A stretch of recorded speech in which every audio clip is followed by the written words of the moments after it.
I wanted to share one other quick thing about, and I've got a couple of other topics to talk about this hour, but I wanted to share one other quick thing about illegal immigrants and sanctuary cities. I came across this at the Daily Signal, a writer by the name of Scott Erickson, The Truth About Sanctuary Cities and Crime Rates. And a few paragraphs just jumped right out at me. Mayor Javier Gonzalez of Santa Fe, New Mexico, argued only months ago that sanctuary cities have no impact on crime, stating study after study have shown that sanctuary cities do not lead to an increase in crime because of the presence of people that are undocumented. Now, Jorge Ramos was making the same argument the other day on Fox News. He was a guest on, was it Hannity's program? He was making the same argument. This writer at Daily Signal says, but a 2014 draft study conducted by ICE, that would be one of your immigration services, doesn't support the mayor's notion that sanctuary cities have no impact on crime. And this is what Lefty doesn't want you to know. The study found that during the observation time frame, that was January 2014 to August 2014, so we're talking almost two-thirds of a year, 8,145 individuals were released from jail after arrest due to their respective jurisdictions declining. That means turning down an immigration detainer request from ICE. Of the 8,145 individuals released, 1,867 were subsequently rearrested, a total of 4,298 times, and accumulated a staggering 7,491 charges. Now, that is about a quarter of them who were rearrested in a matter of a few months, out of those more than 8,000 who were released. And they were arrested, most of them more than two times, the average being about 2.5 times. And they had about four charges for each arrest, each individual arrest. This morning there was a story on Fox News. I saw it on. They have the early Fox and Friends where they have a couple of babes who stand there and read the news. They were explaining a story. I think it was Missouri, where an illegal immigrant. She had already been arrested in the past and on vehicle charges. She got a snoot full, drunker than a skunk, went out and killed somebody driving. She had no driver's license. Liberals will say, well, that's just anecdotal evidence. A lot of regular Americans go out there and kill people when they're drunk driving. That's true. Very true. But it's one story out of 8,145, according to this. Now, the question becomes, at what point do we say enough? 909, Bill Colley with you on Top Story on News Radio 1310, KLIX, and newsradio1310.com. There is potentially, I think, if you've got Massachusetts or parts of it wanting to be sanctuary, and Denver, Colorado, and Santa Fe, New Mexico, and at least the largest enclaves in California all thumbing their nose at the federal government and then threatening secession. What is the possibility of a civil war in this country? Well, I know that people in Idaho say, hey, if Californians want to leave, I'm not going to do anything to stop them. I agree with that. Because in 5 or 6 years, they'll be, please help us out. We had more snow than we expected and the dam broke. We need your money to rebuild it. Even though they have an $8 million rainy day fund for that, they're still begging right now for money from the rest of the country, of course. It's also because Governor Brown has bankrupted his state and they're hundreds of millions of dollars in debt right now and don't know how they're going to pay for it. But you might have friends or relatives who live in parts of California that are fairly conservative. That would be more to the north and to the east of that state. What if the Californians think they're going to take the entire state? Would we then fight for those patriotic Americans who would be imprisoned within that new country?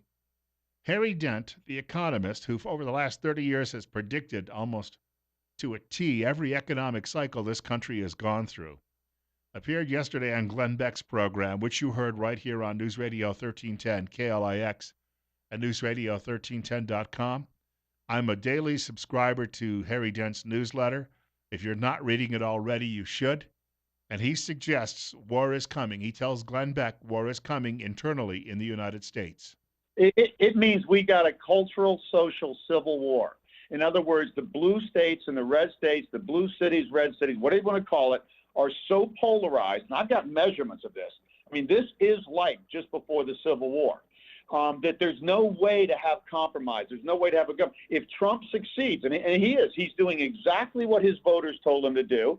But what's happening is now the blue states are reacting. If Hillary had come in, she would have gone the blue way, and the red states would have reacted. Before the election, I said, if Hillary gets elected, somewhere pretty soon, states like Texas are going to talk about leaving the union. Well, guess who's got a petition to put on ballot in 2018 California. for California to start to leave the union? And California is the largest state, controls the two most productive, dominant U.S. industries in the world, entertainment and Silicon Valley. And if they threaten to leave, that makes Italy and Greece threatening to leave the euro look like nothing. So I think we got a civil. I don't know how it works out, but I know the red states and blue states cannot come to compromise. Trump is rolling forward as if he's got a mandate from the red states, and he does. But does that say the blue states have to say, well, we'll just roll over and do everything you say? California is already saying no. There's 10 or 15 states that could follow them. Now, what happens then? The South succeeded in the Civil War. We'll see what happens. But I think the only way we may come together as a country when we realize, oh, my God, if we don't find some way to work this out together, we're going to split in two, and we're not going to have the power we had. The young millennials who I mentioned in the last hour of the program, who have that sense of entitlement, they'll be the ones who'll have to go off. Well, it might shape them up, right? We have a caller with us. Caller, thank you for your patience. You're up next on KLIX. Hi, Bill. I got a stupid question here. Is there any sanctuary cities in Mexico? No such thing. No My, such thing. The rest of the world. Steve Millington brought in a few months ago the immigration laws and the border protections and security in Mexico. He came in and read them off on this program. And what they're asking us to do, they wouldn't do themselves. There is a belief around the rest of the world that somehow what we have here, that we didn't work for it, that we were just lucky, and that therefore we're being mean when we don't give it away to everybody else. 9:14, Bill Colley with you on Top Story on News Radio 1310, KLIX, and newsradio1310.com. You know, the Unitarian minister, I shared that soundbite with him in the last half hour, who's opening up his church as a sanctuary to illegal immigrants, to lawbreakers. Well, number one, he would argue it's not Christian to give away all of your belongings. Let's be honest.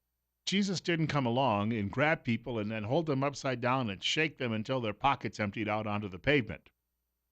A rich man approached him and said, "What do I need to do to attain the kingdom of heaven?" And this was not about money. It was just about sacrificing things that might be important to you, getting other gods that you have out of your way so you can worship the one true God. And Jesus said, "Well, give up all of your wealth and come follow me." And the guy said, "What? Are you kidding me? Gee, wherever you're walking, the ground's kind of rough. I don't know about that."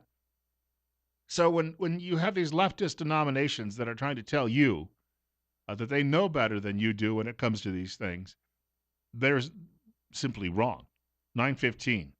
Telephone number to reach our show today, 736-0300. That's 736-0300. Bill Colley with you on Top Story on News Radio 1310, KLIX, and newsradio1310.com. If I could take just a moment, and I wanted to share something with you quickly, but I had a fascinating visit on Monday. I went to Declo. I got to tour the Robert Moore's art studio over there, too, which is a treat. A lot of people don't even know this exists in that tiny little community. I'll talk about that in another show down the road. We may have him in the studio with us. But I also had visited a property that he owns, which is becoming a bed and breakfast. And it's being restored by a company called Western Visions, which has offices here in Twin Falls and in Missoula. You can find out more about it by going to western-visions.com. There's a dash in there between the names, western-visions.com. They do high-end renovations on homes or beds and breakfasts, and they would do these in businesses too as well. And I was fascinated. We were in a room that is considered to be the oldest room in Cassia County, and it's part of a larger house that's being renovated for this bed and breakfast. And they were showing us how they had to replace entire beams. Apparently, this house had been standing and didn't even have some of these beams, and they've had to do some restorations around staircases and the like, and do all of these things. But they end up, when they finish, coming out with a product that is almost unrecognizable from what you had in the beginning. But they work with the individual client, so they'll be working alongside you as they go from step to step to ensure that it's exactly what you're looking for and exactly what you want. Western Visions delivers comprehensive in-house structural, exterior, and interior design services, providing a level of service, attention to detail, and an understanding of your needs and desires that is second to none. Again, I was blown away by what I happened to see. And just very quickly, too, the website again, western-visions.com. And later this week, if we get a chance, I'll talk to you about the work they do individually with just kitchens alone. Because we spend a lot of time in the kitchen, I may be on a diet, but I still like puttering around the kitchen and actually trying to invent things. And so they'll work with you to create something that meets your needs. Got a caller with us. It's 917. Caller, you're up next. You're on News Radio 1310 KLIX and newsradio1310.com. Good morning, Bill. How are you doing this morning? Wonderful. Go ahead. Good. Just real quick about the millennials and their attitudes. I do agree with you, but I also think that the biggest problem is that the last 8 years they've had the Obama administration teaching them in our schools with Common Core, and I think we need as parents to make sure to reach out to our children, no matter what age they are, to teach them what they can to try to turn around all the misinformation that they've had. In Common Core, I know my kids were learning about Palestinians being the good guys and the Israelites, and Israel being the bad guys. That's basically what's been happening the last 8 years, and what the teachers are teaching them. And so I just think that definitely adds to part of their confusion and why millennials. There was a high school student on Tucker Carlson's program Monday or Tuesday night. I forget which night, but I happened to watch the clip. And he goes to a high school in Virginia, and he said that there are anti-conservative, anti-Republican, and anti-Trump posters hanging all over the school. And when he objected, this is a taxpayer-supported public school, when he objected, he was told, well, we'll take care of it. And then later on, they decided, no, we'll leave it up because it fits the narrative of the American left. This is why we need school choice. This is why we need a voucher program where people can send their children to schools that follow their own belief systems instead of sending them to government schools, which are trying to turn them into little robots that will just spit out what the liberals tell them to spit out. I do agree, but I also think that parents need to get more involved and make sure that, because we are in control of our partial control as far as what our children hear at home. And yes, at school it can get confusing. And so just trying to stay involved in their life every day. How at school would you learn?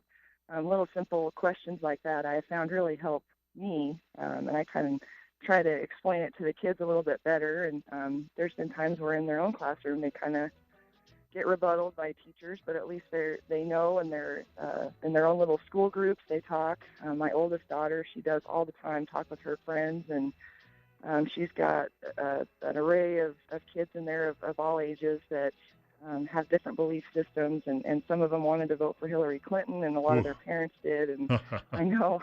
I gotta let you run, but you're right. You got to make sure that you deprogram your kids at the dinner table. Hugely important. Short break. We're at 40. It's 20 after 9 on KLIX.